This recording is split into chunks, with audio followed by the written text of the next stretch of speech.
materi selanjutnya ceramah inti yang akan disampaikan oleh guru kita Al-Mukarram Al-Muhtaram Al-Ustaz Muhammad Rian. Kepadanya kami silakan dengan segala hormat. Bismillahirrahmanirrahim.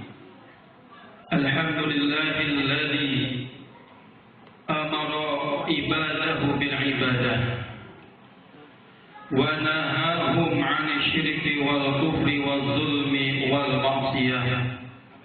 Ahmaduhu subhanahu wa ta'ala hamda man waffaqahu fa'arafah wa ashkuruhu ala idraki syahril muharrami bitamamin ni'mah wa ashhadu an la ilaha illallah wahdahu la syarika lah ilahun jalla wa ala anil mathili fid dhati wa sifah wa ashhadu anna sayyidana Muhammadan abduhu wa rasuluh nabiyyun arsalahu Allahu birrahmati warrahmah.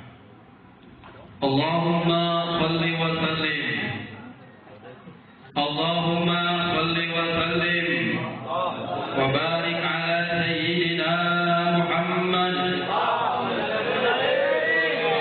wa ala alihi wa ashabihi salatan wa salaman daimaini mutalazimaini ila yaumil qiyamah.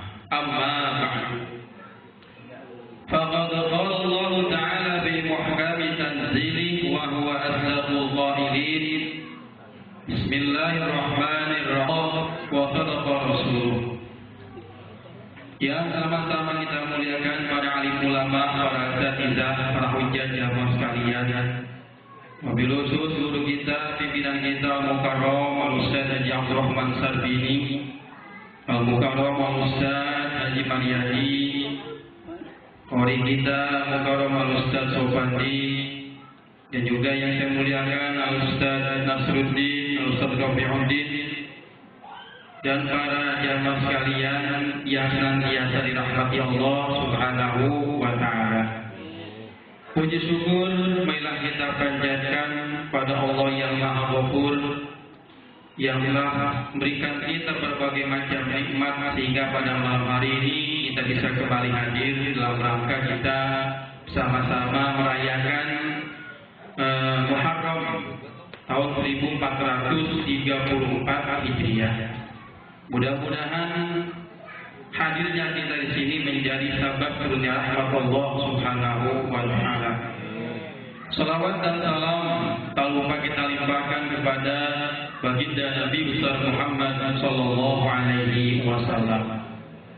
Para jamaah yang dirahmati Allah Subhanahu wa ta'ala, yang semestinya memberikan ceramah agama adalah Ustaz Jeffrey Al-Bukhari ini Pak. Kapal mogok dunia bandara. Mengingatkan saya nostalgia di pondok pesantren begini, ada di bagian pada ceramah agamanya belajar khitbah, mengingatkan ya masa lalu Masjid Jawa Timur di Lirboyo seperti ini. Ada yang baca maulid, ada yang sambutan, ada yang ceramah agama. Ya, alhamdulillah kita patut berbangga diri. Ada generasi penerus kampung kita. Jangan sampai mati obor. Tahu mati obor? Kalau udah yang tua-tua pada nggak ada, ya siapa yang mengganti kalau bukan anak-anak muda sekarang? Asy-Syaikh Mustafa Al-Ghalayin, seorang pengarang kitab yang berjudul Izzatun Nasyirin, beliau mengatakan, "Inna fi yadi syubban amrul ummah wa fi iqdamiha hayataha wa fi iqdami hayataha." Kata beliau bahwa di tangan pemuda itu adalah urusan umat. Yang tua udah mulai pada mundur, nih anak muda maju. Wa fi iqdamiha hayataha, dan pada kaki-kaki mereka, pada kemajuan para pemuda itulah hidupnya satu umat. Ini alhamdulillah kita patut berbangga. Pada malam hari ini mengadakan acara Muharram, salah satu bulan yang dimuliakan Allah Subhanahu wa ta'ala.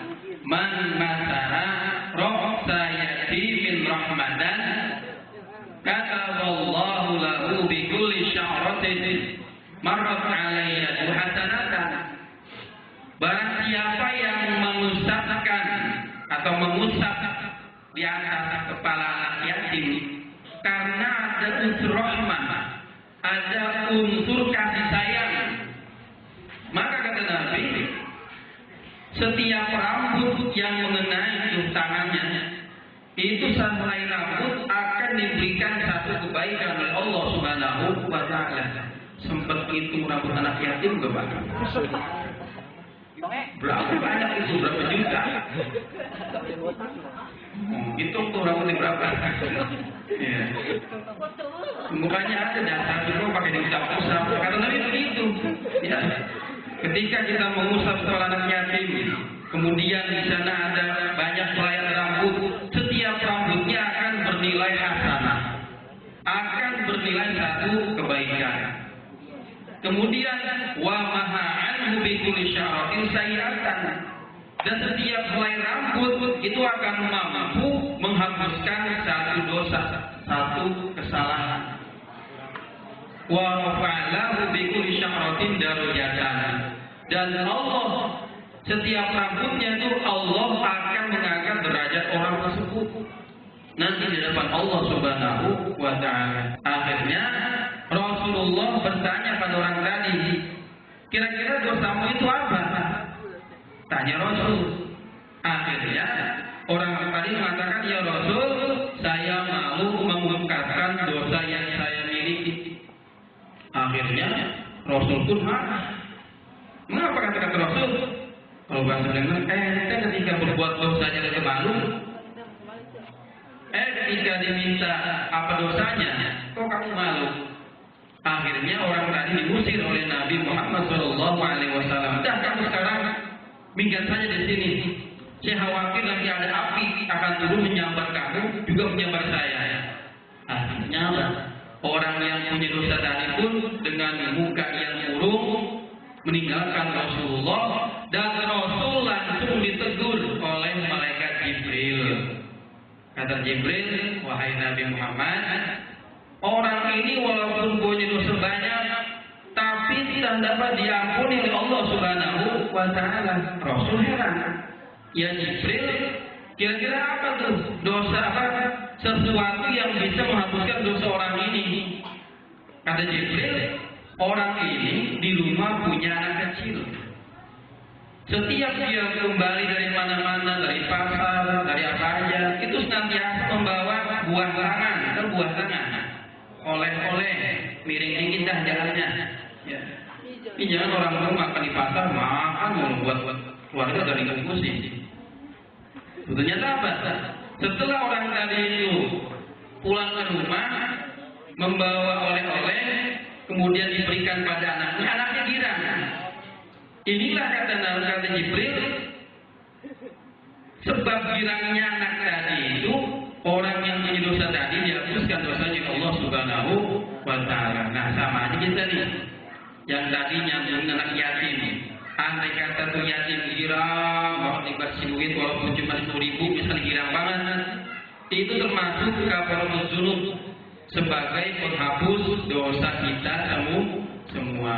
Nah, mudah-mudahan hasil jerih payah para pemuda ya ini diberikan balasan yang setimpal oleh Allah Subhanahu wa Ta'ala dengan berlipat-lipat ganda. Amin ya rabbal alamin. Yang terpenting ya menghadapi tahun baru ini, mari kita ubah tata cara hidup kita, tata cara ibadah kita pada Allah Subhanahu wa Ta'ala.